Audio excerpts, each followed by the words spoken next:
Hello everyone, I am Pranav and today's topic is quicksand condition. quicksand condition क्या होती है ये पढ़ना है। लास्ट क्लास में हमने क्या देख लिया था? लास्ट क्लास में हमने देख लिया था कि सीपेज एनालिसिस क्या होता है, उसके तीन केसेस कौन से होते हैं, no flow condition, upward flow condition and downward flow condition. तो ये क्विकसैंड कंडीशन जो है वो अपवर्ड फ्लो कंडीशन से रिलेटेड है। अब पीछे बहुत सारा कुछ लिखा हुआ है, वो कुछ नहीं, सिंपल सा डेफिनेशन लिखी हुई है क्विकसैंड कंडीशन होता क्या है। क्यों लिखी गई है? क्योंकि ये इंपॉर्टेंट है, इसलिए इसके बारे में सब कुछ लिखा गया है बोर्ड पे। और उससे भी ज़्यादा इंपॉर्टेंट ये है कि जो मैं अभी तुमको समझाने वाला हूँ, ठीक है। ये सब तो ठीक है, ये तो थ्योरी पार्ट हो जाएगा, थ्योरी तो आप कहीं से भी देख लोगे, बट जो समझाने वाला हो वो ध्यान से सुनिएगा। मैंने हर बार यही कहा है कि जो मैं बोलता हूँ उसकी ज़्यादा इंपॉर्टेंस है एज कम्पेयर टू जो लिखता हूँ। जो लिखता हूँ वो हर कहीं मिल जाएगा, बट जो बोलता हूँ वो बहुत कहीं नहीं मिलेगा, ठीक है। तो देखते हैं हम क्विकसैंड कंडीशन। पहले फर्स्ट ऑफ ऑल डेफिनेशन पढ़ते हैं, ताकि क्या ऑलरेडी लिखा हुआ है तो आप लोगों को थोड़ा क्लैरिफाई हो जाए कि क्या क्या है ये। देखो, when flow takes place in upward direction, seepage pressure also act in upward direction, ठीक है। जब फ्लो अपवर्ड डायरेक्शन में होगा तो सीपेज प्रेशर भी कहाँ लगेगा? अपवर्ड डायरेक्शन में लगेगा। क्यों? मान लो मैं अपवर्ड नहीं ले रहा हूँ, रैंडम ले रहा हूँ, एक हॉरिजेंटल। अगर पानी इधर फ्लो कर रहा है, वाटर H2O अगर इधर फ्लो कर रहा है इस डायरेक्शन में, तो तुम अगर इधर जा रहे हो तो तुम प्रेशर किधर लगाओगे? तुम इधर ही प्रेशर लगाओगे, तुम पीछे की तरफ प्रेशर नहीं लगाओगे, ठीक है। तो सेम वैसे ही जब पानी इधर ट्रेवल करेगा तो प्रेशर किधर लगाएगा? सीपेज प्रेशर, सीपेज प्रेशर भी सेम डायरेक्शन में लगाएगा, ठीक है।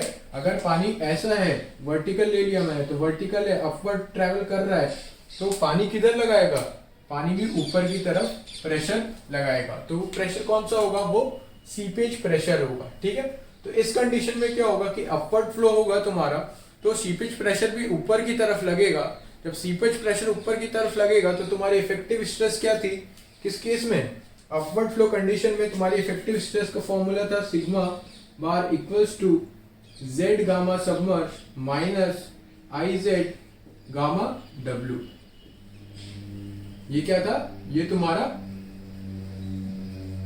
बहुत इंपॉर्टेंट फॉर्मूला था। अपवर्ड फ्लो कंडीशन में सी पॉइंट पे, कोई भी सी पॉइंट पे किसका इफेक्टिव स्ट्रेस का फॉर्मूला जो हमने कल डिराइव किया था। तो क्या होगा? जैसे ये सीपेज प्रेशर ऊपर की तरफ लगेगा तो इफेक्टिव स्ट्रेस क्या होगी? इफेक्टिव स्ट्रेस क्या होगी? इफेक्टिव स्ट्रेस नेगेटिव, कुछ में से कुछ माइनस हो गया तो मतलब इफेक्टिव स्ट्रेस कम हो रही है। और जब वो इफेक्टिव स्ट्रेस कितनी हो जाएगी? जब वो इफेक्टिव स्ट्रेस 0 हो जाएगी तो सॉइल क्या करेगी? अपनी जो शेयर स्ट्रेंथ है, शेयर स्ट्रेंथ होती है हर चीज की, शेयर स्ट्रेंथ मतलब जो शेयर को रजिस्ट करे, ठीक है, शेयर स्ट्रेंथ, उसकी जो शेयर स्ट्रेंथ है वो क्या हो जाएगी? खत्म हो जाएगी। क्यों? इफेक्टिव स्ट्रेस जो थी वो 0 हो गई। जब इफेक्टिव स्ट्रेस 0 हो गई तो शेयर स्ट्रेंथ ऑटोमेटिकली खत्म हो जाएगी। जब जैसे उसकी शेयर स्ट्रेंथ खत्म हो जाएगी तो ये जो पानी है इसकी जो शेयर स्ट्रेंथ है वो खत्म हो गई है। मान लो, बना के दिखाते हैं, ये जो सॉइल मास था इसमें वाटर कैसा फ्लो कर रहा था? वाटर फ्लो कर रहा था अपवर्ड डायरेक्शन में। और ये तुम्हारा क्या है?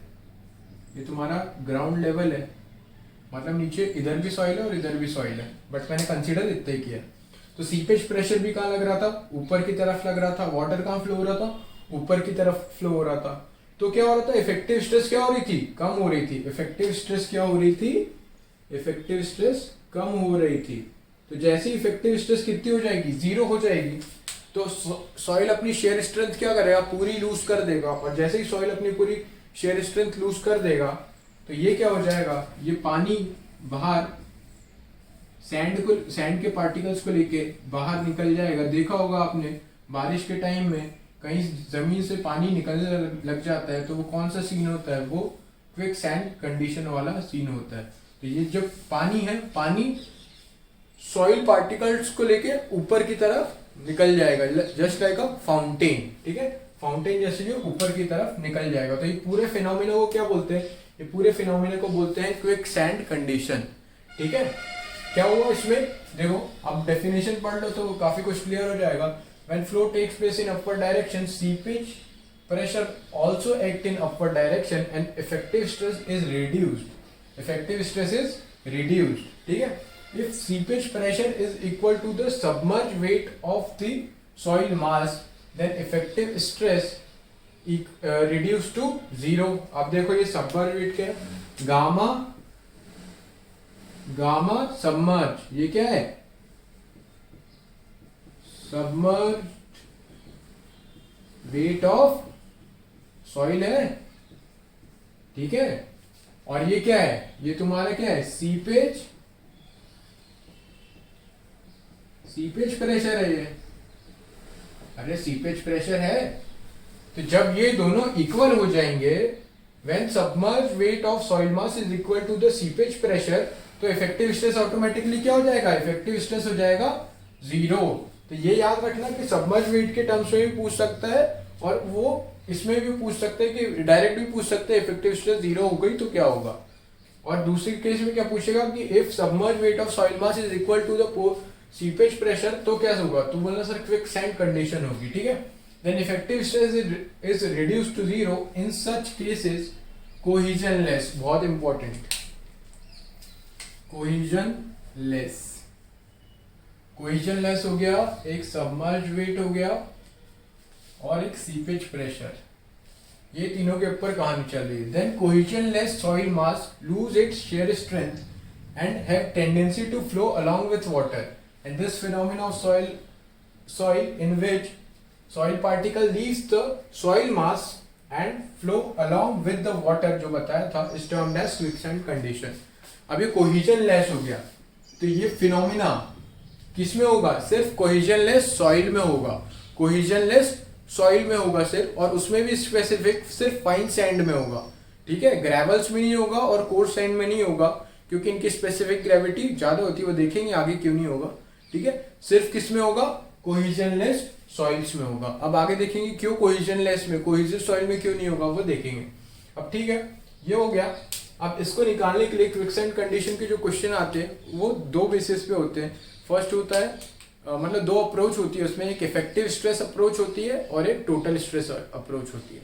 तो वो देखते हैं क्या होता है इफेक्टिव स्ट्रेस अप्रोच और टोटल स्ट्रेस अप्रोच। ये समझ गए ना, एक और बार समझा देता हूँ। जब पानी ऊपर की तरफ फ्लो होगा तो सीपेज प्रेशर क्या करेगा, सीपेज प्रेशर भी ऊपर की तरफ फोर्स लगाएगा। जब सीपेज प्रेशर भी ऊपर की तरफ फोर्स लगाएगा तो क्या होगा, एक टाइम आएगा जब submerge weight of soil mass is equal to seepage pressure हो जाएगा, तो इफेक्टिव स्ट्रेस ऑटोमेटिकली क्या हो जाएगी, इफेक्टिव स्ट्रेस जीरो हो जाएगी। जैसे इफेक्टिव स्ट्रेस जीरो हुई, ये पूरा सॉइल मास अपनी शेयर स्ट्रेंथ क्या कर देगा, लूज कर देगा और पानी के साथ ऊपर की तरफ बह जाएगा। जैसे ऊपर की तरफ जस्ट लाइक अ फाउंटेन बह जाएगा, तो उस फिनोमेना को क्या बोलेंगे, क्विक सैंड कंडीशन, ठीक है। अब एग्जाम में ये भी पूछ लेते हैं क्विक सैंड कंडीशन क्या है, टाइप ऑफ सॉइल। ये कोई टाइप ऑफ सॉइल नहीं है, ये एक फिनोमेना है ना।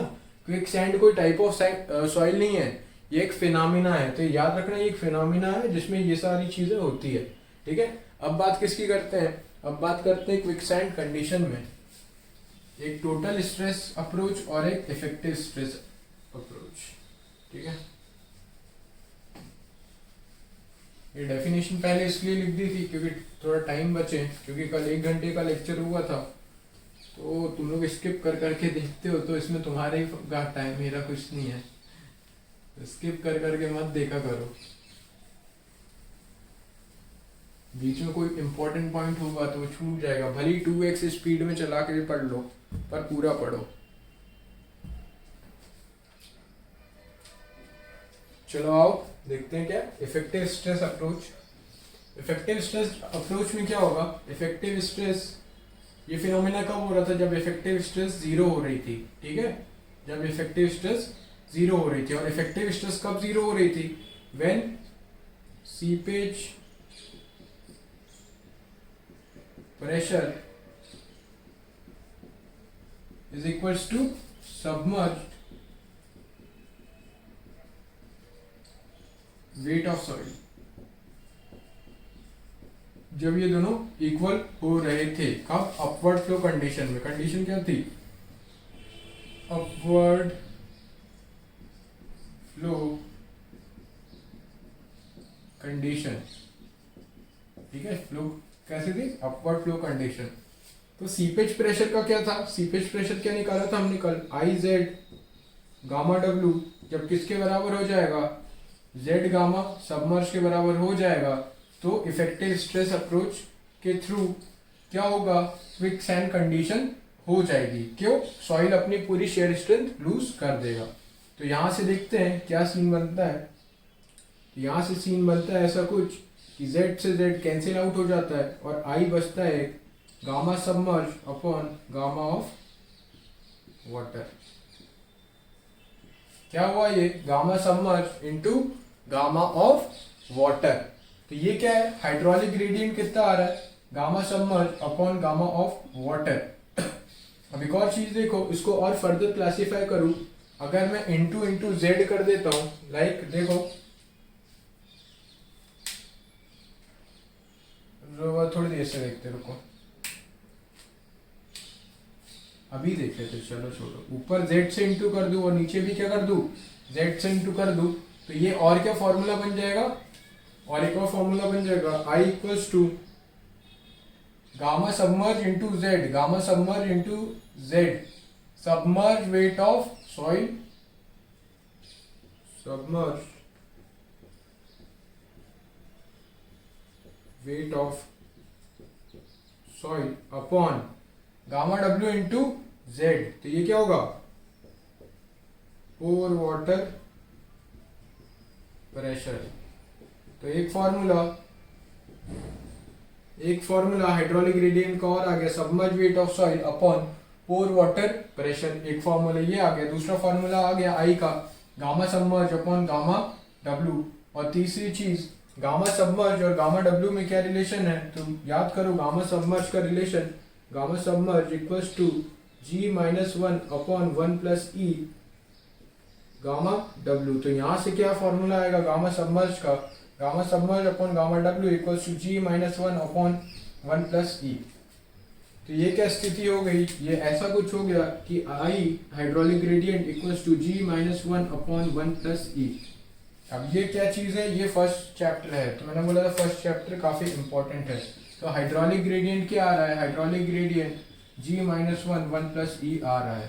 तो क्वेश्चन सॉल्विंग में ये बहुत इफेक्टिव रहेगा कि भाई हाइड्रोलिक ग्रेडियंट बताओ क्या होता है, तो g minus 1 upon 1 plus e. अब कैसे हुआ डिराइव वो देख लिया। कोई भी क्वेश्चन आएगा तो इफेक्टिव स्ट्रेस अप्रोच से करोगे तो seepage pressure equals to submerge weight of soil mass कर देना, ठीक है, सारा कुछ सीन हो जाएगा। अब बात करते हैं किसकी, अब बात करते हैं टोटल स्ट्रेस अप्रोच की। तो टोटल स्ट्रेस अप्रोच में तुमको पता है इफेक्टिव स्ट्रेस क्या होती है, सिग्मा माइनस यू होती है। टोटल स्ट्रेस माइनस पोर वाटर प्रेशर होता है।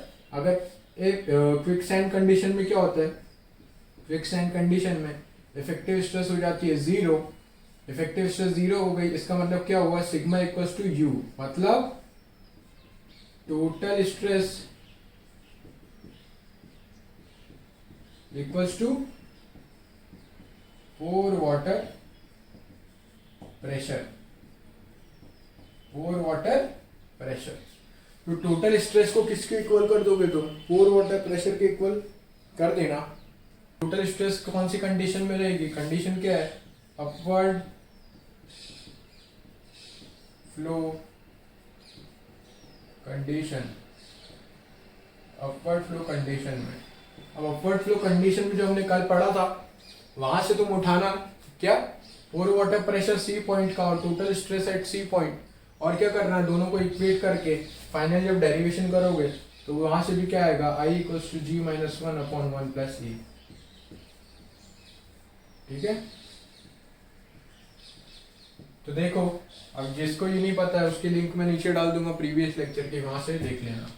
अब देखो क्या हुआ, टोटल स्ट्रेस अप्रोच में क्या करना है, टोटल स्ट्रेस अप्रोच क्या करना है, टोटल स्ट्रेस का किसके बराबर हो गई, पोर वाटर प्रेशर के बराबर हो गई, तो इफेक्टिव स्ट्रेस 0 हो जाएगी, तो क्या होगा, क्विकसैंड कंडीशन हो जाएगा, ठीक है। अब दूसरी चीज इधर देखो, इफेक्टिव स्ट्रेस अप्रोच में क्या है, सीपेज प्रेशर किसके बराबर हो रहा है, सीपेज प्रेशर किसके बराबर हो रहा है, सीपेज प्रेशर बराबर हो रहा है सबमर्ज वेट ऑफ सॉइल के बराबर। सबमर्ज वेट ऑफ सॉइल के बराबर हो जाएगा तो क्या हो जाएगा, क्विकसैंड कंडीशन राइज कर जाएगी, ठीक है, ये तो तुम्हारी बात हो गई क्विकसैंड कंडीशन की, दो अप्रोच की, एक इफेक्टिव स्ट्रेस अप्रोच और एक टोटल स्ट्रेस अप्रोच। ठीक है, अब आगे और बात करते हैं हाइड्रोलिक ग्रेडियंट की। क्रिटिकल हाइड्रोलिक ग्रेडियंट क्या होता है? ठीक है, क्रिटिकल हाइड्रोलिक ग्रेडियंट क्या होता है? ठीक है, क्रिटिकल हाइड्रोलिक ग्रेडियंट आईसी, ये क्या है? क्रिटिकल हाइड्रोलिक ग्रेडियंट आईसी क्या है? कुछ नहीं, सिंपल है। तो ये हाइड्रोलिक ग्रेडियंट, इसको लिख देता हूं मैं सीधे I, the hydraulic gradient at which quick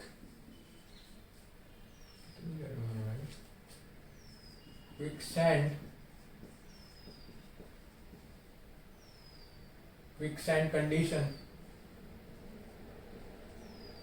अरे भाई साहब पानी लग गया।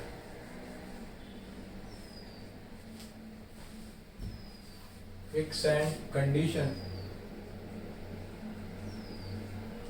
the hydraulic gradient at which quicksand condition occur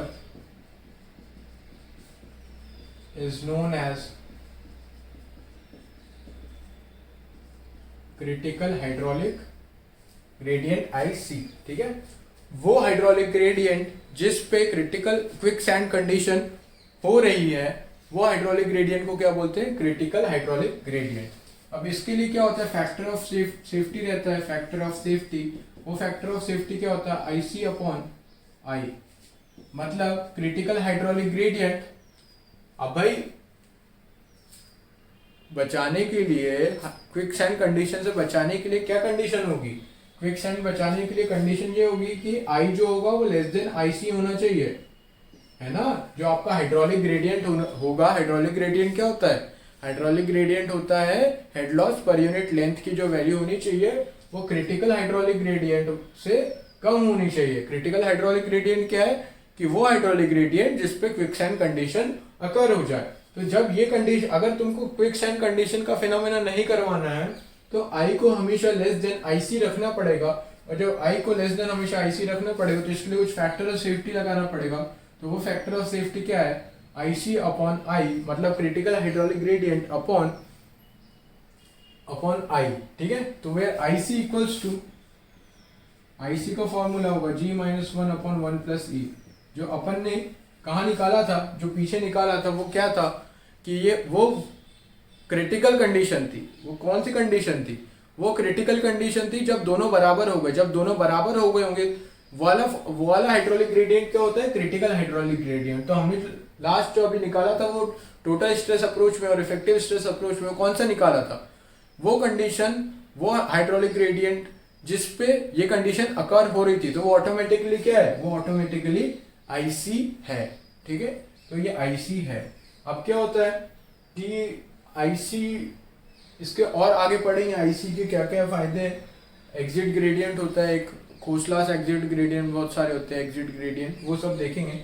अभी के लिए हाइड्रोलिक ग्रेडियंट याद करो। क्रिटिकल हाइड्रोलिक ग्रेडियंट क्या होता है? वो हाइड्रोलिक ग्रेडियंट जिसपे क्विकसैंड कंडीशन अकर होती है, और आईसी क्या होता है? G minus one upon one plus e होता है। और आगे बात करते हैं फैक्टर ऑफ सेफ्टी का एक और फॉर्मूला लिख लो। फैक्टर ऑफ सेफ्टी का एक और फॉर्मूला, सीपेज सबमर्ज वेट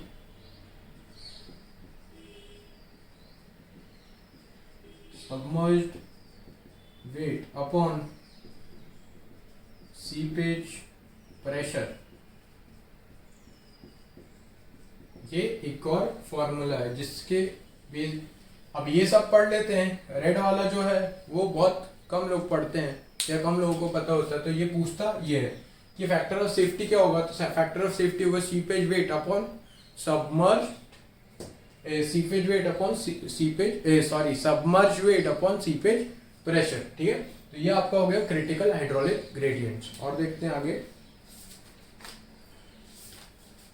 हाँ भाई, बहुत अभी इंपॉर्टेंट चीज बची है। अब देखो लास्ट इंपॉर्टेंट चीज कि भाई ये कौन सी सॉइल में होगा और कौन सी सॉइल में नहीं होगा। ठीक है, ये काफी इंपॉर्टेंट है। रिकॉर्डिंग हो रही है? हाँ रिकॉर्डिंग तो हो रही है। चलो अब लास्ट चीज, आज के इस टॉपिक की लास्ट चीज देखो, क्या है लास्ट चीज? क्विक सैंड कंडीशन में लास्ट चीज बहुत इंपॉर्टेंट कि ये किस किस सॉइल में होता है। ये फिनोमिना जो है वो होता है फाइन सैंड में एंड कोर्स सिल्ट में ये होता है, ठीक है। और ये कौन सी सॉइल में होता है? और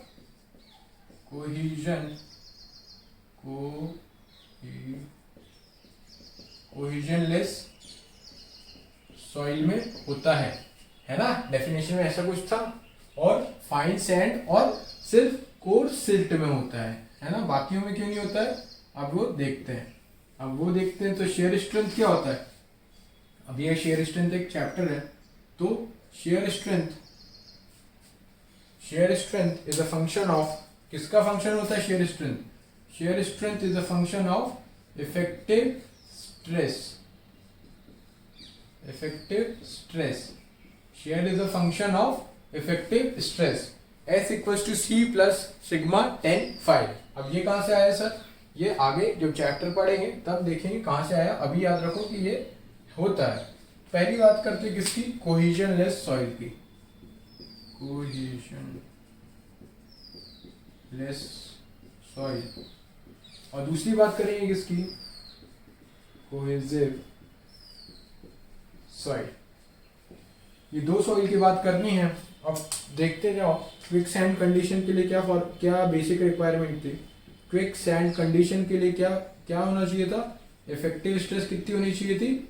0 होनी चाहिए थी, ठीक है। तो शेयर स्ट्रेंथ कैसे 0 हो गई सर? शेयर स्ट्रेंथ देखो, शेयर स्ट्रेंथ का फॉर्मूला क्या है? C प्लस सिग्मा बार 10 फाइव। ये किसका फॉर्मूला है? शेयर स्ट्रेंथ का, ठीक है। तो अब देखो कोहिजनलेस सॉइल के लिए C कितना होता है? कोहिजनलेस सॉइल के लिए होता है C 0। और क्विक सैंड कंडीशन से क्या हो गया? सिग्मा 0 हो गया। जब ये दोनों 0 हो गए तो यहाँ देखो ये भी 0, ये भी 0, तो शेयर स्ट्रेंथ कितनी हो गई? शेयर स्ट्रेंथ हो गई तुम्हारी 0। तो जब शेयर स्ट्रेंथ 0 हो गई, सॉइल ने अपनी पूरी शेयर स्ट्रेंथ लूज कर दी है, तो ये क्या हो गया? पानी के साथ बह के ऊपर चला गया। तो ये तो ठीक थी। ये बात किसकी थी? कोहिजनलेस सॉइल की थी। अब सर कोहिजनलेस सॉइल तो ग्रेवल भी है और कोर्स सैंड भी है। तो आपने तो सिर्फ फाइन सैंड लिखा है। तो बेटा ये देखो बहुत अच्छी बात पूछी है तुम लोगों ने। ग्रेवल मतलब पूछी क्या, मैंने नहीं बता दी, बट ठीक है। ग्रेवल जो होता है, ग्रेवल और कोर्स सैंड, इनकी जो स्पेसिफिक ग्रेविटी होती है, स्पेसिफिक ग्रेविटी होती है, वो काफी हाई होती है। तो क्या होता है कि भाई इनका वेट या स्पेसिफिक ग्रेविटी काफी ज्यादा है, पानी इधर से प्रेशर लगाता है पर इनको उठा नहीं पाता है। जैसे आपने नदी में देखा होगा, बड़े बड़े जो पत्थर होते हैं, पानी इनको बहा के नहीं ले जाता। जब बहुत बाढ़ आती है तब वो बहते हैं, छोटे से पानी से नहीं बह पाते। तो वैसे ही ग्रेवल और कोर्स सैंड की स्पेसिफिक ग्रेविटी ज्यादा होने से ये क्या होता है? पानी चला जाता है पर लेकिन सॉइल सॉलिड्स वहीं रह जाते हैं। तो क्विक सैंड कंडीशन नहीं होती। क्विक सैंड कंडीशन क्या है? पानी के साथ सॉइल सॉलिड्स है, तो वो क्या है? Quick sand condition. तो ये सिर्फ किसमें पॉसिबल है? फाइन सैंड में पॉसिबल है, या तो कोर्स सिल्ट में पॉसिबल है। कोर्स सिल्ट मींस जो सिल्ट होती है उससे थोड़ा सा बीच वाला वर्जन। बीच वाला मतलब सैंड और सिल्ट के बीच वाला वर्जन जो होता है वो कोर्स सिल्ट होता है। तो फाइन सैंड और कोर्स सिल्ट में ये पॉसिबल है। अब बात करते हैं कोहेसिव सॉइल की। कोहेसिव सॉइल में देखते हैं क्विक सैंड कंडीशन के लिए क्या फॉर्मूला? सेम, सिग्मा क्या होना चाहिए? 0 होना चाहिए। और ठीक है, तो S equals to C plus sigma bar upon 10 phi ये होता है। ये क्या होता है? शेयर स्ट्रेंथ का फॉर्मूला होता है। तो जब ये फिनोमिना कोहेसिव सॉइल में होगा तो सिग्मा n कितना होगा? 0 होगा, बट कोहेजन कुछ होगा। मान लो C डैश कोहेजन है, तो शेयर स्ट्रेंथ कितनी रहेगी? शेयर स्ट्रेंथ कुछ C डैश हो जाएगी और ये क्या हो जाएगी? 0 हो जाएगा। तो कोहेसिव सॉइल मतलब सिल्ट एंड क्ले में कुछ कोहेजन होगा जो सॉइल सॉलिड्स को जाने नहीं देगा, पकड़ के रखेगा। जो कोहेजन का वैल्यू C डैश मान लिया अभी अपन ने, तो सी डैश के कारण क्या होगा, वाटर फ्लो हो जाएगा पर लेकिन पार्टिकल फ्लो नहीं होगा। तो ये सिचुएशन अकर नहीं हो पाएगी किसमें, कोर्स एकोहेसिव सॉइल में। क्यों, क्योंकि शेयर स्ट्रेंथ जीरो नहीं हो रही। कुछ शेयर स्ट्रेंथ है सॉइल के पास, है ना, और यहाँ पे शेयर स्ट्रेंथ जीरो हो गई, एकदम जीरो हो गई, गिव अप कर दिया तो चलेगा। ठीक है, तो ये यहाँ पे अपना खत्म हो गया है क्या, क्विकसैंड कंडीशन। अब इसके सारे क्वेश्चंस कर लेना, सीपेज एनालिसिस और क्विकसैंड कंडीशंस के। अब नेक्स्ट वीडियो में हम पढ़ेंगे Laplace equation and flow nets. Flow nets क्या होते हैं, लाप्लास इक्वेशन क्या होती है ना, वो भी थोड़ा सीपेज पे बेस्ड है, तो वो देखेंगे क्या होता है सीपेज एंड फ्लो नेट्स। ठीक है, चलो बाय, थैंक यू। और जिन्होंने चैनल को सब्सक्राइब नहीं किया वो चैनल को सब्सक्राइब कर लो एंड बहुत सारा शेयर कर लो। ठीक है, ओके, चलो बाय।